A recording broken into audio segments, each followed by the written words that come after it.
S 10ನೇ ತರಗತಿಯ ವಿದ್ಯಾರ್ಥಿಗಳಿಗೆ ಈ ನಿಮ್ಮ ದೈಹಿಕ ಶಿಕ್ಷಕನ ನಮಸ್ಕಾರಗಳು. ಮಕ್ಕಳೇ, ನಿನ್ನೆ ಅಂದರೆ ಶುಕ್ರವಾರ ಈ ಒಂದು ಹ್ಯಾಂಡ್ಬಾಲ್ ಆಟದ ಬಗ್ಗೆ ನಾವು ಚರ್ಚೆ ಮಾಡ್ತಾ ಇದ್ವಿ. ಅಂದರೆ ಹ್ಯಾಂಡ್ಬಾಲ್ ಆಟ ಎಲ್ಲಿ ಪ್ರಾರಂಭವಾಯಿತು, ಅದರ ಇತಿಹಾಸ ಏನು, ಎಷ್ಟು ಜನ ಆಟಗಾರರಿರುತ್ತಾರೆ, ಹಾಗೆ ಆ ಆಟಗಾರರು ಪೊಸಿಷನ್ ಏನು, ಅವರನ್ನ ಏನಂತ ಕರೀತಾರೆ, ಜೊತೆಗೆ ಹ್ಯಾಂಡ್ಬಾಲ್ ಫೆಡರೇಷನ್ ಅಂತಕ್ಕಂಥದ್ದು ಯಾವಾಗ ಆರಂಭವಾಯಿತು,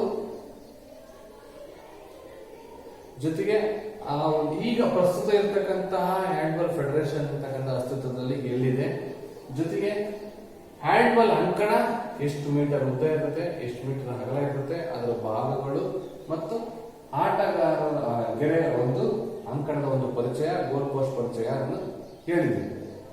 ಅದಲ್ಲದೆ ನೀವು 9ನೇ ತರಗತಿಯಲ್ಲಿ ಇದ್ದಂತಹ ಸಂದರ್ಭದಲ್ಲಿ ಹ್ಯಾಂಡ್ಬಾಲ್ ರಕ್ಷಣಾತ್ಮಕ ಮತ್ತು ಅಫೆನ್ಸಿವ್ ಮತ್ತು ಡಿಫೆನ್ಸಿವ್ ಸ್ಕಿಲ್ಗಳನ್ನು ಬಗ್ಗೆ ಸಮೇತ ಹೇಳಿದ್ವಿ. ಹೌದಲ್ಲ? ಮ್ಯಾನ್ ಟು ಮ್ಯಾನ್ ಆಡ್ತಕ್ಕಂಥದ್ದಾಗೆ ಝೋನ್ ಟು ಝೋನ್ ಅಂದ್ರೆ ವಲಯ ಡಿಫೆನ್ಸ್ ಮಾಡ್ತಕ್ಕಂಥದ್ದು ಅಥವಾ ರಕ್ಷಣೆ ಮಾಡ್ತಕ್ಕಂಥದ್ದು ಅಲ್ಲಿ. ಅದಲ್ಲದೆ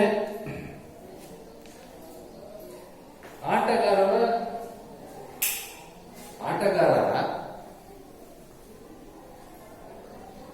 ಹ್ಯಾಂಡ್ಬಾಲ್ ಆಟಗಾರರಿರಬೇಕಾದಂತಹ ಪ್ರಮುಖ ಗುಣಲಕ್ಷಣಗಳು ಅಂತಕ್ಕಂಥದ್ದು ಯಾವ್ಯಾವು? ಕಷ್ಟ ಸಹಿಷ್ಣುತೆ ಇರಬೇಕು, ಎಂಡರೆನ್ಸ್. ಯಾಕಪ್ಪ ಅಂತಂದ್ರೆ ತುಂಬಾ 40 ಮೀಟರ್ ಉದ್ದ 20 ಮೀಟರ್ ಅಗಲ ಇರ್ತಕ್ಕಂತಹ ಒಂದು ಅಂಕಣದಲ್ಲಿ ಸುಮಾರು ಗಂಟೆಗಟ್ಟಲೆ, ಒಂದು ತಾಸಿಗೂ ಹೆಚ್ಚು ಪಂದ್ಯಾವಳಿಯ ಒಂದು ಓಡಾಡಬೇಕಾಗಬೇಕಾದ್ರೆ ನಾವು ಪ್ರತಿಯೊಬ್ಬ ಕ್ರೀಡಾಪಟು ಏನಿರಬೇಕು, ಕಷ್ಟ ಸಹಿಷ್ಣುತೆ ಇರಬೇಕು ಅಂತ ಹೇಳಿದೆ. ಜೊತೆಗೆ ಚಪಲತೆ ಅಂತಕ್ಕಂಥ ಎಜಿಲಿಟಿ ಅಂತಕ್ಕಂಥದ್ದು ಬಹಳ ಮುಖ್ಯ. ಕಣ್ಣು ಕೈಗಳ ಸಂಯೋಜನೆ ಅಂತಕ್ಕಂಥದ್ದು ಬಹಳ ಮುಖ್ಯ ಅಂತ ಹೇಳಿದೆ. ಜೊತೆಗೆ ನಿಖರತೆ ಅಂತಕ್ಕಂಥದ್ದು ಮುಖ್ಯ, ವೇಗ ಮುಖ್ಯ, ಮೈಮಂಡಿತ ಫ್ಲೆಕ್ಸಿಬಿಲಿಟಿ ಮುಖ್ಯ ಮತ್ತು ಸ್ಫೋಟಕತ್ವದ ಅವಶ್ಯಕತೆ ಇದೆ ಅಂತ ನಾನು ನಿಮಗೆ ಹೇಳಿದೆ. ಮತ್ತೆ ಈಗ 10ನೇ ತರಗತಿಯಲ್ಲಿ ಅಂತಾರಾಷ್ಟ್ರೀಯ ಹ್ಯಾಂಡ್ಬಾಲ್ ಆಟಗಾರರ ಪರಿಚಯ ಇಬ್ಬರು ಬಗ್ಗೆ ಮಾತ್ರ ನಿಮಗೆ ನಿನ್ನೆ ಮಾಡಿಕೊಟ್ಟಿದ್ರು. ಹೌದಲ್ಲ? ಯಾರಪ್ಪ ಅಂತಂದ್ರೆ ಟ್ಯಾಲೆಂಟ್ ದಿಶುಭವ್ ಇಲ್ಲೇ ಇದೆ ನೋಡಿ. ಟ್ಯಾಲೆಂಟ್ ದಿಶುಭವ್ ಇವರು 1992 ಒಲಿಂಪಿಕ್ಸ್ ಒಂದು ಕ್ರೀಡಾಕೂಟದಲ್ಲಿ 47 ಗೋಲುಗಳನ್ನು ಗಳಿಸಿದಂತಹ ಉತ್ತಮ ಪ್ರದರ್ಶನವನ್ನು ತೋರಿಸಿದಂತಹ ಕ್ರೀಡಾಪಟು. ಹಾಗೆಯೇ ಸ್ಪೇನ್ ದೇಶಕ್ಕೂ ಸಮೇತ ಕಾಲಿಟ್ಟು ಅಲ್ಲಿ ತಮ್ಮದೇ ಆದಂತಹ ಅವರ ಒಂದು ಹೆಸರನ್ನ ಛಾಪನ್ನ ಮೂಡಿಸಿ ಆ ದೇಶದ ಸಮೇತ 2 ಒಲಿಂಪಿಕ್ಸ್ ನಲ್ಲಿ ಕಂಚಿನ ಪದಕವನ್ನು ಸ್ಪೇನ್ ದೇಶಕ್ಕೆ ಕೊಡುಗೆಯಾಗಿ ನೀಡಿದಂತಹ ಕ್ರೀಡಾಪಟು ಟ್ಯಾಲೆಂಟ್ ದಿಶುಭವ್ ಅವರು ಅಂದ್ಬಿಟ್ಟು ಕಳೆದ ಒಂದು ತರಗತಿಯಲ್ಲಿ ಹೇಳಿದೆ ಕ್ಲಾಸಲ್ಲಿ. ಹಾಗೆ ಹೀರೋ ಚಾಂಪಿಯನ್ಶಿಪ್ ಒಂದು ಪಂದ್ಯಾವಳಿಯಲ್ಲಿ ಉತ್ತಮ ಪಂದ್ಯಾವಳಿ ಆಟಗಾರ ಅಂತಕ್ಕಂಥ ಬಿರುದನ್ನು ಪಡೆದಂತಹ ಒಂದು ಕ್ರೀಡಾಪಟು. ನೆಕ್ಸ್ಟ್ ಜಾಕ್ಸನ್ ರಿಚರ್ಡ್ಸನ್ ಅವರು, ಇವರು ಸಮೇತ ಫ್ರಾನ್ಸ್ ದೇಶದವರು. ಈ ಫ್ರಾನ್ಸ್ ದೇಶದವರಾದಂತಹ ಜಾಕ್ಸನ್ ರಿಚರ್ಡ್ಸನ್ ಅಂತಕ್ಕಂಥ ಕ್ರೀಡಾಪಟು 2004ರಲ್ಲಿ ನಡೆದಂತಹ ಗ್ರೀಕ್ ದೇಶದ ಅಥೆನ್ಸ್ ಏನು ಒಲಿಂಪಿಕ್ ಕ್ರೀಡಾಕೂಟ ಮೊಟ್ಟ ಮೊದಲು ಎಲ್ಲಿ ಪ್ರಾರಂಭವಾಯಿತು ಅದೇ ಸ್ಥಳದಲ್ಲಿ 2004ರಲ್ಲಿ ನಡೆಯಿತು. ಅಂತಹ ಒಂದು ಕ್ರೀಡಾಕೂಟದಲ್ಲಿ ಜಾಕ್ಸನ್ ರಿಚರ್ಡ್ಸನ್ ಅವರು ಫ್ರಾನ್ಸ್ ದೇಶದ ರಾಷ್ಟ್ರ ಧ್ವಜವನ್ನ ಹಿಡಿದು ತಮ್ಮ ತಂಡದ ಮುಂದಾಳತ್ವವನ್ನು ವಹಿಸಿದಂತಹ ಕೀರ್ತಿ ಜಾಕ್ಸನ್ ರಿಚರ್ಡ್ಸನ್ ಅವರಿಗೆ ಸಲ್ಲುತ್ತದೆ. ಹಾಗೆ ವಿಶ್ವ ಚಾಂಪಿಯನ್ಶಿಪ್ ನಲ್ಲಿ 2 ಬಾರಿ ಪದಕವನ್ನು ಗಳಿಸಿದಂತಹ ಈತ ಸುಮಾರು ಹ್ಯಾಂಡ್ಬಾಲ್ ಅಲ್ಲೇ ಇವರ ವೃತ್ತಿ ಜೀವನ 15 ವರ್ಷದ ತನಕ ಸೇವೆಯನ್ನು ಸಲ್ಲಿಸಿದಂತಹ ಕೀರ್ತಿ ಟ್ಯಾಲೆಂಟ್ ದಿಶುಭವ್ ಅವರಿಗೆ ಸಲ್ಲುತ್ತದೆ ಅಂತ ಹೇಳಿದ್ರು. ಹೌದಲ್ಲ ಮಕ್ಕಳೇ? ನೆಕ್ಸ್ಟ್ ಬರ್ತಕ್ಕಂತಹ ಇನ್ನೊಬ್ಬ ಆಟಗಾರ ನೋಡೋದಾದ್ರೆ Daniel Stephen.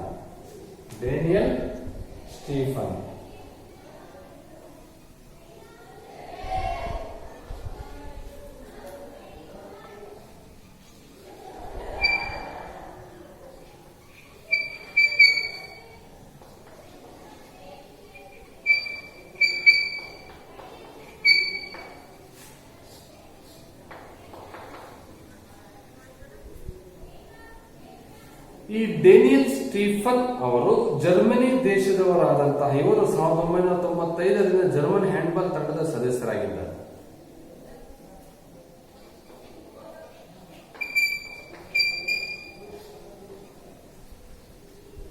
German ದೇಶದವರಾದಂತಹ Daniel Stephen ಅವರು 1995ರಿಂದ 1995 ರಿಂದ ಹ್ಯಾಂಡ್ಬಾಲ್ ಕ್ರೀಡಾಪಟು. ಯುರೋಪಿಯನ್ ಹ್ಯಾಂಡ್ಬಾಲ್ ಚಾಂಪಿಯನ್ಶಿಪ್ ನ ವಿಜೇತರಾದಂತಹ ತಂಡದ ಸದಸ್ಯರಾಗಿರ್ತಕ್ಕಂತಹ ಯುರೋಪಿಯನ್ ಹ್ಯಾಂಡ್ಬಾಲ್ ಚಾಂಪಿಯನ್ಶಿಪ್ ನ ವಿಜೇತ ತಂಡದ ಸದಸ್ಯರಾಗಿರ್ತಕ್ಕಂತಹ ಡೇನಿಯಲ್ ಸ್ಟೀಫನ್ ಅವರು 1998ರ ವಿಶ್ವದ ವರ್ಷದ ಆಟಗಾರರ ಅಂತಕ್ಕಂಥ ಒಂದು ಪ್ರಶಸ್ತಿನ ಪಡೆದಿದ್ದಾರೆ.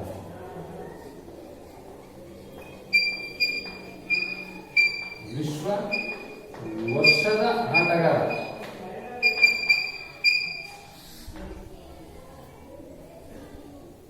ಒಂದು ಬಾರಿ ಜರ್ಮನ್ ವರ್ಷದ ಆಟಗಾರ ಮತ್ತೊಂದು ಪ್ರಶಸ್ತಿಯನ್ನು ತಮ್ಮ ಮುಡಿಯೇರಿಸಿಕೊಂಡಿರ್ತಕ್ಕಂಥ ಕೀರ್ತಿ ಜಾಕ್ಸನ್ ರಿಚರ್ಡ್ಸನ್ ಅವರಿಗೆ ಸಲ್ಲುತ್ತದೆ. ಸೊ ಹೀಗೆ ಡೇನಿಯಲ್ ಸ್ಟೀಫನ್ ಅವರ ಒಂದು ಪರಿಚಯ ಬಹಳ ಸಿಂಪಲ್ ಆಗಿದೆ ಮಕ್ಕಳೇ. 1995ರಿಂದ ಸೇರ್ಪಡೆಯಾದಂತಹ ಹ್ಯಾಂಡ್ಬಾಲ್ ಕ್ರೀಡೆಗೆ ಇವರು ಯಾವ ದೇಶದವರು? ಜರ್ಮನ್ ದೇಶದವರು.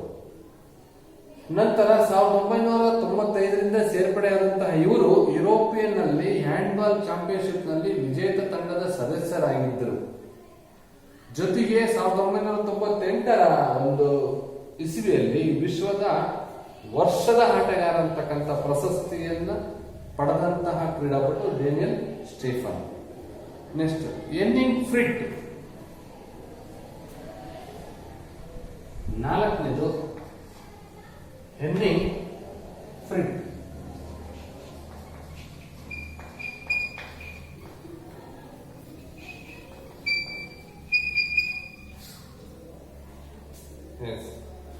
ಇವರು ಸಮೇತ ಜರ್ಮನ್ ದೇಶದವರಾದಂತ ಇವರು ಜರ್ಮನ್ ಹ್ಯಾಂಡ್ಬಾಲ್ ತಂಡದ ಸುಪ್ರಸಿದ್ಧ ಗೋಲ್ ಕೀಪರ್. ಜರ್ಮನ್ ದೇಶದ ಜಿಕೆ ಅಂತ ತಪ್ಪಾಗಲ್ಲ. ಜಿಕೆ ಅಂದ್ರೆ ಗೋಲ್ ಕೀಪರ್. ಗೋಲ್ ಕೀಪರ್ ವಿಶ್ವದ ಉತ್ತಮ ಗೋಲ್ ಕೀಪರ್ ಆದಂತಹ ಡೇನಿಯಲ್ ಫ್ರಿಟ್ ಇವರು ಜರ್ಮನ್ ಹ್ಯಾಂಡ್ಬಾಲ್ ತಂಡದ ಸುಪ್ರಸಿದ್ಧ ಗೋಲ್ ಕೀಪರ್ ಹೌದು. ಒಂದು ಬಾರಿ ವಿಶ್ವ ಆಟಗಾರ ಪ್ರಶಸ್ತಿಯನ್ನು ಪಡೆದಂತಹ ಇವರು ವಿಶ್ವದ ಪ್ರಥಮ ಗೋಲ್ ಕೀಪರ್ ಸಂದ ಒಂದು ಪ್ರಶಸ್ತಿ ಇವರದಾಗಿದೆ. ವಿಶ್ವ ಆಟಗಾರರ ಪ್ರಶಸ್ತಿ ಗೋಲ್ ಕೀಪರ್ ಯಾರು ತಗೊಂಡಿದ್ದಿಲ್ಲ ಇದುವರೆಗೂ. ಆದರೆ ಹೆನ್ನಿಂಗ್ ಫ್ರಿಟ್ ಅವರು ತಗೊಂಡಿರ್ತಕ್ಕಂಥದ್ದು ನಮಗೆಲ್ಲರಿಗೂ ಸಂತೋಷ. ಹಾಗೆ ಜರ್ಮನ್ ರಾಷ್ಟ್ರೀಯ ಹ್ಯಾಂಡ್ಬಾಲ್ ತಂಡದ ಆಟಗಾರರಾದಂಥ ಇವರು ಜರ್ಮನ್ ತಂಡದ ಸ್ವೀಡನ್ ನಲ್ಲಿ ನಡೆದಂತಹ ಯುರೋಪಿಯನ್ ಚಾಂಪಿಯನ್ಶಿಪ್ ನಲ್ಲಿ ದ್ವಿತೀಯ ಸ್ಥಾನವನ್ನು ಗಳಿಸಿಕೊಟ್ಟಿರ್ತಕ್ಕಂಥವರು. ಜರ್ಮನ್ ದೇಶದವರು ಯುರೋಪಿಯನ್ ನಲ್ಲಿ ನಡೆದಂತಹ ಚಾಂಪಿಯನ್ಶಿಪ್ ನಲ್ಲಿ ದ್ವಿತೀಯ ಸ್ಥಾನ ಯಾರ ವಿರುದ್ಧ? ಸ್ವೀಡನ್ ವಿರುದ್ಧ. ಹಾಗೆ ಪೋರ್ಚುಗಲ್ ನಡೆದಂತಹ ವಿಶ್ವ ಚಾಂಪಿಯನ್ಶಿಪ್ ನಲ್ಲಿ ಪ್ರಥಮ ಪಂದ್ಯಾವಳಿಯಲ್ಲೇ ಇವರು ರಾಷ್ಟ್ರೀಯ ಆಟಗಾರರಾಗಿದ್ದ ಇವರು 200ನೇ ಪಂದ್ಯ ಇವರದಾಗಿತ್ತು. 200ನೇ ಪಂದ್ಯವನ್ನು ಆಡಿರ್ತಕ್ಕಂಥ ಕೀರ್ತಿ ಇವರು ಸಲ್ಲುತ್ತದೆ. ಹಿಂಗೆ ಕ್ರಿಕೆಟ್ ಅಲ್ಲಿ 50 ಮ್ಯಾಚು, 100 ಮ್ಯಾಚು, ಹೀಗೆ ಸಚಿನ್ ತೆಂಡೂಲ್ಕರ್ 10 ಶತಕ, ಹಿಂಗೆ 50 ಶತಕಗಳಾದವು. ಹಾಗೆ ಇವರು ಜರ್ಮನ್ ತಂಡದ ಅತ್ಯಂತ ಮಹತ್ವಪೂರ್ಣ ಆಟಗಾರರಾಗಿ ಹೊಂದಿದ್ದಾರೆ. ಒಟ್ಟಾರೆಯಾಗಿ ಹ್ಯಾಂಡ್ಬಾಲ್ ಆಟದ ಅಂತಾರಾಷ್ಟ್ರೀಯ ಆಟಗಾರರಲ್ಲಿ 4 ಪ್ರಮುಖರು: talent Dujshebaev, Jackson Richardson, Daniel Stephan ಮತ್ತು ಹೆನ್ನಿಂಗ್ ಫ್ರಿಟ್ ಅವರ ಬಗ್ಗೆ ನಿಮಗೆ ತಿಳಿಸ್ಕೊಟ್ಟಿದೆ ಮಕ್ಕಳೇ. ಮುಂದೆ ಬರ್ತಕ್ಕಂಥದ್ದು ರಾಜ್ಯ ಮಟ್ಟದ ಸ್ಪರ್ಧೆಗಳು. ವಿವಿಧ ಹಂತದಲ್ಲಿ ಹ್ಯಾಂಡ್ಬಾಲ್ ಪಂದ್ಯಾವಳಿಗಳು ಈ ರೀತಿ ಇರ್ತವೆ.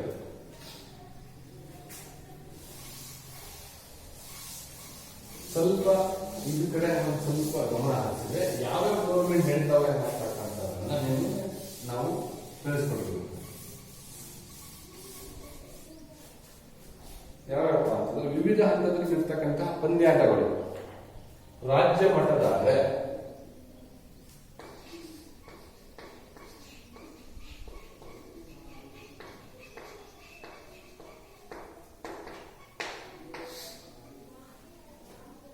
ರಾಜ್ಯ ಮಟ್ಟದಲ್ಲಿ 12 ವರ್ಷದ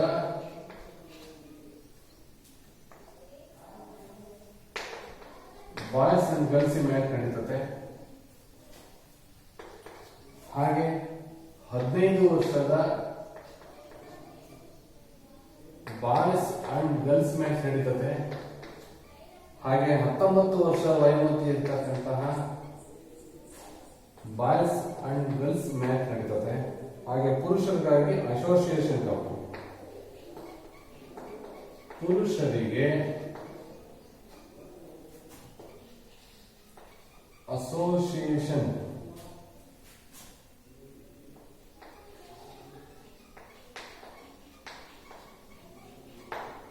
ಈ ರೀತಿ ರಾಜ್ಯ ಮಟ್ಟದಲ್ಲಿ ನಡೀತಾವೆ. ಬಾಲಕರಿಗೆ 12 ವರ್ಷದ ಬಾಲಕರಿಗೂ ನಡೀತದೆ, 15 ವರ್ಷದ ಬಾಲಕರ ಕೆಟಗರಿ ನಡೆಯುತ್ತೆ, ಪುರುಷರಿಗೂ ನಡೀತದೆ. ಹಾಗೆ ಅಸೋಸಿಯೇಷನ್ ಕಪ್ ಟೂರ್ನಮೆಂಟ್ ನಡೀತದೆ. ರಾಷ್ಟ್ರ ಮಟ್ಟದಲ್ಲಿ ನೋಡೋದಾದ್ರೆ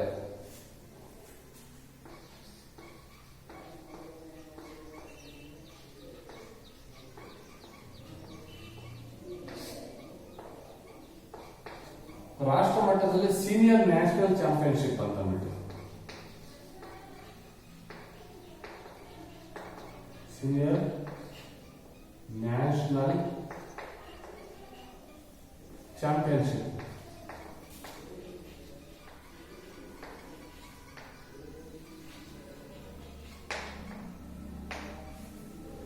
ಸೀನಿಯರ್ ನ್ಯಾಷನಲ್ ಚಾಂಪಿಯನ್ಶಿಪ್ ಮತ್ತು ಫೆಡರೇಷನ್ ಕಪ್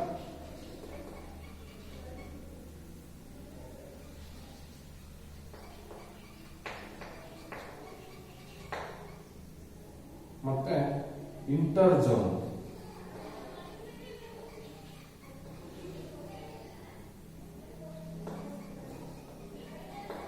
ಇಂಟರ್ ಝೋನ್ ಅಂದ್ರೆ ಅದು ಅಂತರ ವಲಯ, ಅದು ಯಾವ್ದಾಗಿರ್ಬೋದು, ಚಾಂಪಿಯನ್ಶಿಪ್ ಆಗಿರ್ಬೋದು. ಈ ರೀತಿ ರಾಷ್ಟ್ರ ಮಟ್ಟದಲ್ಲಿ ನಡೀತಾರೆ. ಹಾಗೆ ಅಂತಾರಾಷ್ಟ್ರೀಯ ಮಟ್ಟದಲ್ಲಿ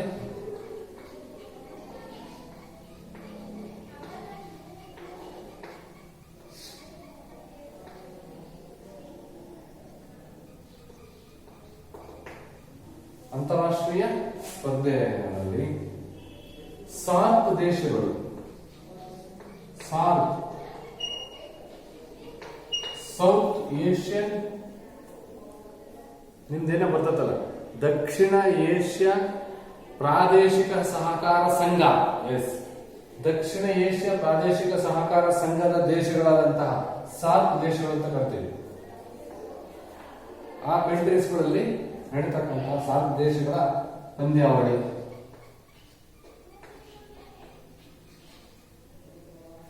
ಕಾಮನ್ವೆಲ್ತ್ ಗೇಮ್ಸ್ಗಳು,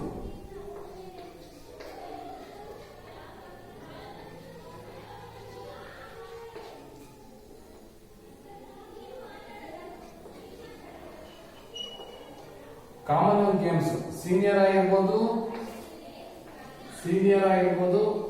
ಜೂನಿಯರ್ ಆಗಿರ್ಬೋದು. ಹಾಗೆ ಏಷ್ಯನ್ ಚಾಂಪಿಯನ್ಶಿಪ್, ಏಷ್ಯನ್ ಚಾಂಪಿಯನ್ಶಿಪ್,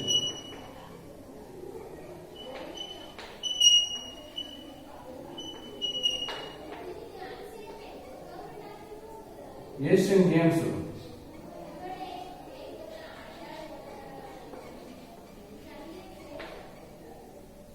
ಮತ್ತೆ ಜೂನಿಯರ್ ಮತ್ತು ಸೀನಿಯರ್ ಪುರುಷ ಮತ್ತು ಮಹಿಳೆಯರ ವಿಶ್ವಕಪ್,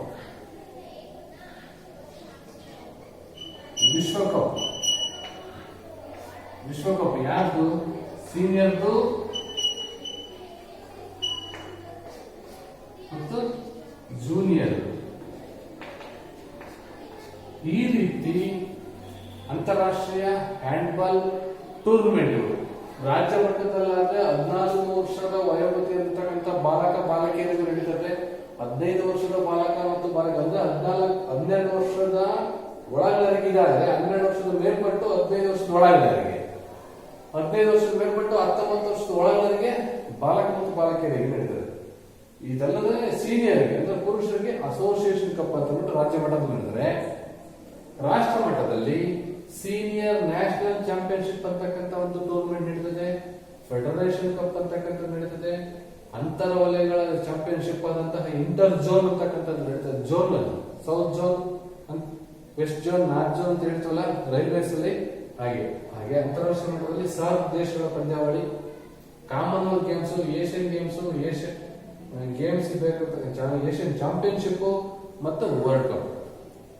ಈ ರೀತಿ ಹ್ಯಾಂಡ್ಬಾಲ್ ಅಲ್ಲಿ ವಿವಿಧ ರೀತಿಯ ಟೂರ್ನಮೆಂಟ್ಗಳನ್ನು ನಾವು ಸಂಘಟನೆಯನ್ನ ಮಾಡಬಹುದು ಅಂತಂದ್ಬಿಟ್ಟು ಹೇಳಲಾಗುತ್ತೆ. ಮತ್ತೆ ಇಷ್ಟು ಹ್ಯಾಂಡ್ಬಾಲ್ ಅಲ್ಲಿ ನಿಮಗೆ 8 ಮತ್ತು 9 ಹಾಗೂ 10ನೇ ತರಗತಿಯಲ್ಲಿದ್ದಂತಹ ಒಂದು ಹ್ಯಾಂಡ್ಬಾಲ್ ನ ಪಂದ್ಯಾವಳಿ ಬಗ್ಗೆ ನಾವು ತಿಳಿಸ್ಕೊಟ್ಟಂಗೆ ಆಯ್ತು ಮಕ್ಕಳೇ.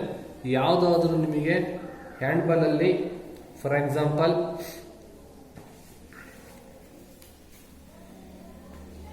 ಇಲ್ಲಿ ನೋಡೋದಾದ್ರೆ ರಾಜ್ಯ ಪ್ರಶಸ್ತಿಗಳಂತಕ್ಕಂಥದ್ದನ್ನ ನಾವು ಕಾಣ್ತೀವಿ. ಯಾವುದರಲ್ಲಿ? ಹ್ಯಾಂಡ್ಬಾಲ್ ಅಲ್ಲಿ. ಈ ಒಂದು ಪ್ರಶಸ್ತಿಗಳು ದಸರಾ ಕ್ರೀಡೆಗೋಸ್ಕರ ರಾಜ್ಯ ಪ್ರಶಸ್ತಿಗಳು, ರಾಜ್ಯ ಮಟ್ಟದಲ್ಲಿ ಆದಂತಹ ರಾಜ್ಯ ಪ್ರಶಸ್ತಿಗಳಾದಂತಹ ದಸರಾ ಕ್ರೀಡೆ ಸಾಧನೆಗಾಗಿ ಶ್ರೀ ಸದಾನಂದ ಸ್ಯಾಮುಯಲ್ ಅವರಿಗೆ ಸಿಗುತ್ತೆ. ಹಾಗೆ ಶ್ರೀ ರವಿಕುಮಾರ್ ಅವರಿಗೆ, ಹಾಗೆ ಶ್ರೀಮತಿ ಕೌಶಲ್ಯ ಕುಮಾರಿ ಹಾಗೂ ಶ್ರೀ ಪ್ರೇಮನಾಥ್ ಅಂತಕ್ಕಂಥ 4 ಜನ ಕ್ರೀಡಾಪಟುಗಳಿಗೆ ರಾಜ್ಯ ಪ್ರಶಸ್ತಿ ಪುರಸ್ಕೃತರಾದದ್ದು. ಅದು ದಸರಾ ಕ್ರೀಡೆಗಾಗಿ. ಇಲ್ಲಿ ಯಾರ್ಯಾರಪ್ಪ ಅಂತಂದ್ರೆ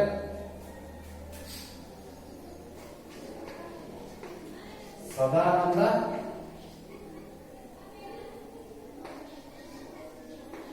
ಸಾಮುಯಲ್, ಹಾಗೆ ಶ್ರೀ ರವಿಕುಮಾರ್,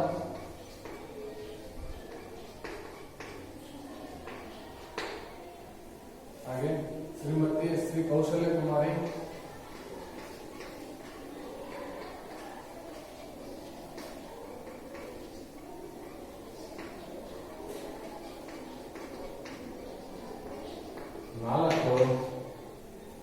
ಪ್ರೇಮನಾಥ್.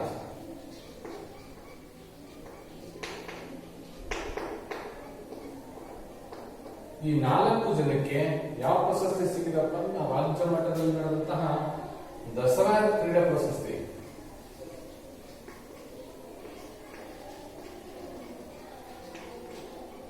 ದಸರಾ ಕ್ರೀಡೆಗೆ ಪ್ರಶಸ್ತಿಗಳು.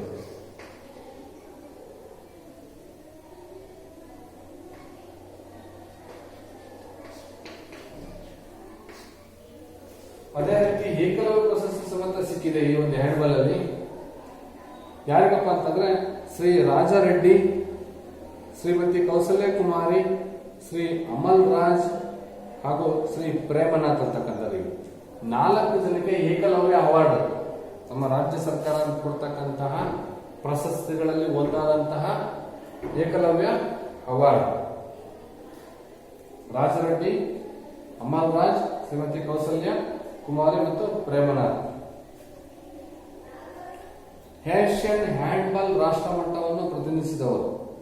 ಏಷ್ಯನ್ ಹ್ಯಾಂಡ್ಬಾಲ್ ನಲ್ಲಿ ರಾಷ್ಟ್ರ ಮಟ್ಟವನ್ನು ಪ್ರತಿನಿಧಿಸಿದವರು ಶ್ರೀ ರಾಜರೆಡ್ಡಿ, ಹರಣ್ ಕುಮಾರ್, ಶ್ರೀ ಸೋಮೇಶೇಖರ್, ಶ್ರೀ ಸುರೇಶ್ ಅರುಣಾಚಲಂ, ಶ್ರೀ ಬಾಲಸುಬ್ರಹ್ಮಣ್ಯಂ, ಶ್ರೀ ಶ್ರೀನಿವಾಸರಾಮ್ ಅಂತಕ್ಕಂತಹ 7 ಜನ ಕ್ರೀಡಾಪಟುಗಳು ಏಷ್ಯನ್ ಹ್ಯಾಂಡ್ಬಾಲ್ ನಲ್ಲಿ ನಡೆದಂತಹ ರಾಷ್ಟ್ರವನ್ನು ಪ್ರತಿನಿಧಿಸಿದಂತಹ ಕ್ರೀಡಾಪಟುಗಳಿಗೂ ಇವರು ಪ್ರಶಸ್ತಿಗಳನ್ನು ಸಮೇತ ನೀಡಲಾಗಿದೆ. ಅದೇ ರೀತಿ ಕಾಮನ್ವೆಲ್ತ್ ಕ್ರೀಡಾಕೂಟವನ್ನು ಪ್ರತಿನಿಧಿಸಿದವರು 2, ಅಮಲ್ ರಾಜ್ ಮತ್ತು Shrimati D Hemalatha. Commonwealth games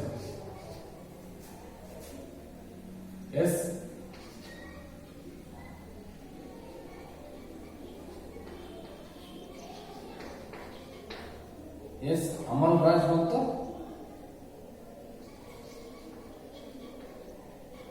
Shrimati D Hemalatha. ಇವರಿಬ್ರು ಕಾಮನ್ವೆಲ್ತ್ ಗೇಮ್ಸ್ ಅನ್ನ ಪ್ರತಿನಿಧಿಸಿದಂತಹ ಕ್ರೀಡಾಪಟುಗಳು. ನಮ್ಮ ರಾಜ್ಯದ ಪುರುಷ ಮತ್ತು ಮಹಿಳೆಯರ ಹಾಗೂ ಕಿರಿಯರ ಹಲವು ಆಟಗಾರರು ಭಾರತ ಹ್ಯಾಂಡ್ಬಾಲ್ ಫೆಡರೇಷನ್ ನಡೆಸತಕ್ಕಂಥ ಭಾರತ ಕ್ಯಾಂಪ್ಗಳಲ್ಲಿ ಭಾಗವಹಿಸಿತ್ತು. ಆದರೆ ದಕ್ಷಿಣ ಕೊರಿಯಾ ಏಷ್ಯಾದಲ್ಲಿ 1981ರಲ್ಲಿ ನಡೆದಂತಹ ಏಷ್ಯನ್ ಗೇಮ್ಸ್ ಅಲ್ಲಿ ಕರ್ನಾಟಕದಲ್ಲಾದಂತಹ ಶ್ರೀ NK ಪ್ರಸಾದ್ ಅವರು ಅಂತಾರಾಷ್ಟ್ರೀಯ ರೆಫ್ರಿಯಾಗಿ ಆಯ್ಕೆಯಾಗಿದ್ದರು ನೋಡಿ. ಅದೊಂದು ಮಾತ್ರ ಬಹಳ ನಮ್ಮ ಕರ್ನಾಟಕದ ಹೆಮ್ಮೆ. ಯಾವಾಗ 1991 ದಕ್ಷಿಣ ಕೊರಿಯಾದಲ್ಲಿ ನಡೆದಂತಹ, ಅದು ದಕ್ಷಿಣ ಕೊರಿಯಾ ಸಿಯೋಲ್ ನಲ್ಲಿ ನಡೆದಂತಹ ಒಂದು ಏಷ್ಯನ್ ಕ್ರೀಡಾಕೂಟದಲ್ಲಿ ಕರ್ನಾಟಕದವರಾದಂತಹ Shri NK Prasad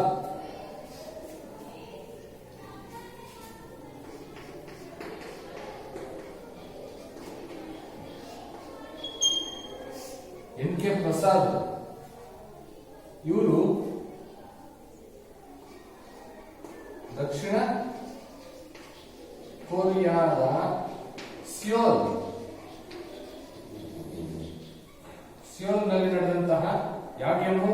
Asian games. ಈ ಏಷ್ಯನ್ ಗೇಮ್ಸ್ ನಲ್ಲಿ ರೆಫರಿ, ಅಂತಾರಾಷ್ಟ್ರೀಯ ಇಂಟರ್ನ್ಯಾಷನಲ್ ರೆಫರಿ ಯಾರು? NK ಪ್ರಸಾದ್ ಅವರು, ಕರ್ನಾಟಕದವರು. ಇದೊಂದು ಕರ್ನಾಟಕ ಹೆಮ್ಮೆ ಸಲ್ತಕ್ಕಂತ ಒಂದು ವಿಷಯ. ಇಷ್ಟು ಹ್ಯಾಂಡ್ಬಾಲ್ ನಲ್ಲಿ ಬರ್ತಕ್ಕಂಥ ವಿಚಾರ ಮಕ್ಕಳೇ. ನಿಮಗೆ ಗೊತ್ತಿರಲಿ, ಹ್ಯಾಂಡ್ಬಾಲ್ ಆಟದಲ್ಲಿ ಚೆಂಡನ್ನು ವೇಗವಾಗಿ ಎಸೆದು ಗೋಲು ಗಳಿಸಲು ಭುಜಗಳಲ್ಲಿ ಎಂತಹ ಒಂದು ಶಕ್ತಿ ಇರಬೇಕು? ಸ್ಫೋಟಕತ್ವದ ಅವಶ್ಯಕತೆ ಇರಬೇಕು. ನೆಕ್ಸ್ಟ್, ಹ್ಯಾಂಡ್ಬಾಲ್ ಆಟದಲ್ಲಿ ಚೆಂಡನ್ನು ಗೋಲು ಗಳಿಸಲು ಮತ್ತು ಸಮರ್ಪಕವಾಗಿ ಪಾಸ್ ನೀಡಲು ಯಾವುದು ಅವಶ್ಯಕ? ನಿಖರತೆ ಅಂತಕ್ಕಂಥದ್ದು ಅವಶ್ಯಕ. ಹಾಗೆ ಹ್ಯಾಂಡ್ಬಾಲ್ ಆಟದಲ್ಲಿ ಎದುರಾಳಿಗಳನ್ನು ನಿಯಂತ್ರಣದಲ್ಲಿಡುವುದಕ್ಕೆ ರಕ್ಷಣಾತ್ಮಕ ತಂತ್ರಗಳು ಬೇಕು.